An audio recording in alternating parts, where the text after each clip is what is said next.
2019 সালে প্রথম চিন্তা করেছিলাম ভ্লগিং করব, কিন্তু সাথে তেমন কোনো ইকুইপমেন্ট ছিল না। মানে ভালো একটি স্মার্টফোন বলেন, ভালো একটা মাইক্রোফোন বলেন, কোনো কিছুই না। তারপরও হাতে যা ছিল তাই দিয়ে শুরু করেছিলাম, কিন্তু শুরুটার শুরু হওয়ার আগেই সেখানেই শেষ। কারণ আগ্রহটা ধরে রাখতে পারিনি, কারণ ভালো কোনো ডিভাইস আসলে ছিল না। তো সেই সময় স্যামসাং Z7 প্রাইম নামে একটা ফোন ছিল, যে ফোনটি দিয়ে আসলে এই ভিডিওগুলো করেছিলাম। দেখানোর চেষ্টা করছিলাম রাতের রাজশাহী।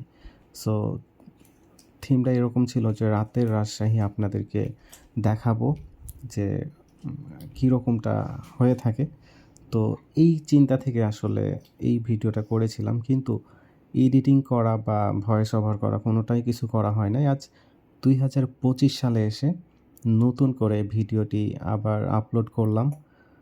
তো এই হচ্ছে অবস্থা।